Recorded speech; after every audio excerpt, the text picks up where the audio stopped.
Hello viewers, আশা করি ভালো আছো। প্রতিবারে না আপনার সামনে নতুন আরেকটি ভিডিও নিয়ে চলে আসলাম। আজ আলোচনা করব আপনার এইচএসসি 2024 যারা আছেন, যে বৈষম্যহীন এইচএসসি 2024 রেজাল্টের শিক্ষার্থীরা, যে তারা বৈষম্যহীন রেজাল্টটা চাচ্ছে, তারা আসলে কেন, তারা কোন জিনিসটাকে তারা বৈষম্য মনে করছে, আজকে এই নিয়ে আলোচনা করব। এখানে দেখতে পাচ্ছেন যে ব্রেকিং নিউজ, এইচএসসি 2024 বেস আগামীকাল শাহবাগে বৈষম্যহীন ফলাফলের দাবিতে আন্দোলনের ডাক শিক্ষার্থীদের। ঠিক আছে, এই ধরনের আপডেট কিন্তু প্রকাশিত হয়েছে যে আজ তারা কিন্তু আন্দোলন করবে, যে তাদের রেজাল্টটা 2024 সালের রেজাল্টটা নিয়ে যাতে বৈষম্য না হয়। আজকে এই নিয়ে আলোচনা করব। তার আগে বলে নিই, আপনি যদি এই চ্যানেল নতুন হয়ে থাকেন, তারা আপনার কাছে রিকোয়েস্ট থাকবে যে এই ধরনের নিত্য নতুন অল এডুকেশন আপডেট সবার আগে পাওয়ার জন্য অবশ্যই চ্যানেলটি সাবস্ক্রাইব করে পাশে থাকবেন, কারণ আপনার লাইক এবং সাবস্ক্রাইবের কারণে কিন্তু আমাদের নতুন আরেকটা ভিডিও তৈরি করার অনুপ্রেরণা সৃষ্টি করে। উচ্চ মাধ্যমিক পর্যায়ে এইচএসসি 2024 রেজাল্ট বর্তমানে প্রস্তুত করছে শিক্ষা বোর্ডগুলো। শিক্ষা মন্ত্রণালয়ের কাছে প্রস্তাব করা হয়েছে নির্ধারিত নিয়মের জন্য। সেই নিয়ম অনুমোদন পেলে কিন্তু ফলাফল প্রস্তুত হয়ে যাবে। ইতিমধ্যে তথ্য সংগ্রহের কাজ প্রায় শেষ করেছে বিভিন্ন শিক্ষা বোর্ড। এই অবস্থায় শিক্ষার্থীদের দাবি হচ্ছে যে তাদের যে পরীক্ষার যা ফলাফল বৈষম্যহীনভাবে তৈরি করতে হবে। কোনো শিক্ষার্থী বেশি সুযোগ পাবে, কোনো শিক্ষার্থী কম সুযোগ পাবে, তেমনটা যেন না হয়। সে যেহেতু পরীক্ষা আয়োজন করা হয়েছে কয়েকটি বিষয়ে, আর কিছু পরীক্ষা স্থগিত করা হয়েছে, আবার কিছু পরীক্ষা বাতিল করা হয়েছে। এই অবস্থা নানান সিদ্ধান্ত নিতে হবে শিক্ষা মন্ত্রণালয়। তাই যে সিদ্ধান্ত নেওয়া হোক না কেন, তা শিক্ষার্থীদের পক্ষে হয় এবং শিক্ষার্থীদের জন্য সর্বোচ্চ সুযোগ সুবিধা এবং বৈষম্যহীনভাবে তাদের ফলাফল প্রস্তুত করা হয়। এবং শিক্ষা মন্ত্রণালয় থেকে সে পরীক্ষার ফলাফল প্রকাশ করার বিষয়ে বলা হয়েছে যে সাবজেক্ট ম্যাপিংয়ের মাধ্যমে জেএসসি থেকে 25% এবং এসএসসি থেকে 75% নিয়ে তাদের পরীক্ষার ফলাফল আনুষ্ঠানিকভাবে প্রকাশ করবে, এবং সেভাবে যাতে তার কার্যক্রম প্রয়োজনা করা হচ্ছে। এখন পর্যন্ত শিক্ষা মন্ত্রণালয় থেকে এই নিয়মে অনুমোদন না দিলেও খুব শীঘ্র অনুমোদন পেয়ে যাবে বলে আশা করছে বোর্ডের কর্মকর্তারা।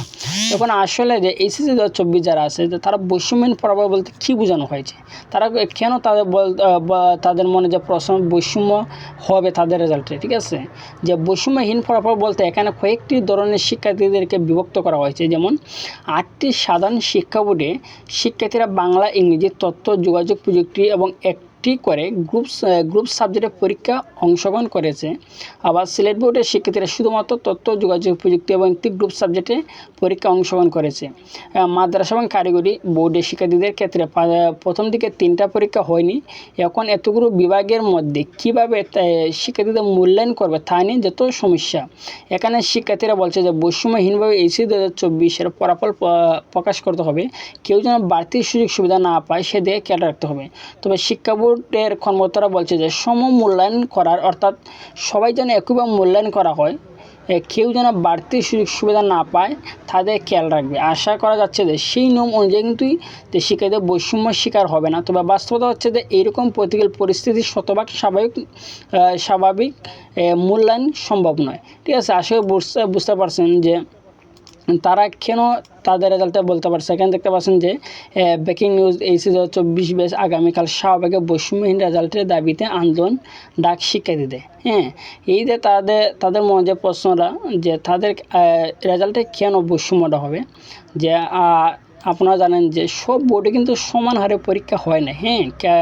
কেউ 8টা দিয়েছে, কেউ 7টা দিয়েছে, কেউ 3টো দিয়েছে, কেউ আবার 2টো দিয়েছে। মানে এইভাবে কিন্তু পরীক্ষাটা হয়েছে।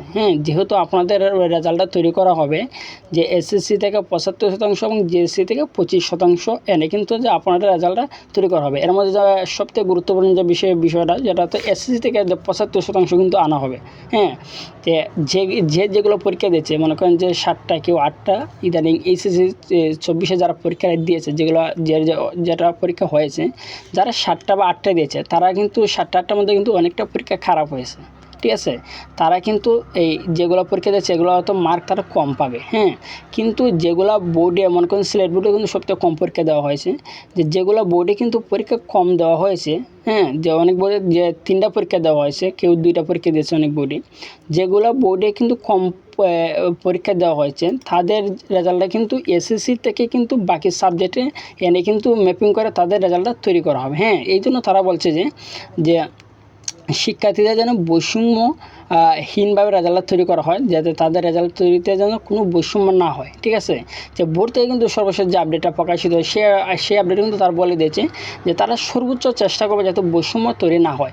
কিন্তু বর্তমান যে আপনাদের 2024-এর যে রেজাল্টের যে বর্তমান যে পরিস্থিতিটা, সেই পরিস্থিতি কিন্তু যে শতভাগ স্বাভাবিক মূল্যায়ন করা সম্ভব না। ঠিক আছে, মানে একবারে সেই বৈষম্যহীনভাবে সম্পূর্ণ রেজাল্ট তৈরি করা কিন্তু সম্ভব না, কারণ এইভাবে যেহেতু সবার সমান হারে যদি পরীক্ষা হতো তার কিন্তু বৈষম্যহীনভাবে কিন্তু আপনার রেজাল্টটা তৈরি করতে পারতো। ঠিক আছে, যেহেতু আপনাদের সমান হারে কিন্তু পরীক্ষাটা হয় নাই, যে কেউ কম বেশি পরীক্ষা দিয়েছেন, কেউ 8টা কেউ 7টা, সেহেতু কিন্তু একটু বৈষম্য অবশ্যই থাকবে। ঠিক আছে, যে এখানে দেখতে পাচ্ছেন যে আগামীকাল সাবেক বৈষম্য ফলাফলের দাবিতে আন্দোলন অনেকবার এই ধরনের আপডেট কিন্তু দেখছি যে সোশ্যাল মিডিয়ার মাধ্যমে কিন্তু ভাইরাল হতেছে। ঠিক আছে, যে আপনাদের কিন্তু বৈষম্যটা তারা করতে চাবে না, তারা সর্বোচ্চ চেষ্টা, তারা কিন্তু বোর্ডে বলে দিয়েছিল যে তারা সর্বোচ্চ চেষ্টা করবে যে আপনাদের বৈষম্যহীনভাবে রেজাল্ট তৈরি করা। ঠিক আছে, আশা করি বুঝতে পারছেন। তারপর যদি না বুঝে থাকেন অবশ্যই কমেন্ট করে জানাবেন, আর যদি ভিডিওটি ভালো লাগে থাকে অবশ্যই একটি লাইক দেবেন। আর আপনি যদি এই চ্যানেল নতুন হয়ে থাকেন তারা আপনার সাথে রিকোয়েস্ট থাকবে যে এই ধরনের নিত্য নতুন অল এডুকেশনাল আপডেট সবার আগে পাওয়ার জন্য অবশ্যই চ্যানেলটি সাবস্ক্রাইব করে পাশে থাকবেন। ধন্যবাদ, দেখা হবে অন্য কোনো ভিডিওতে।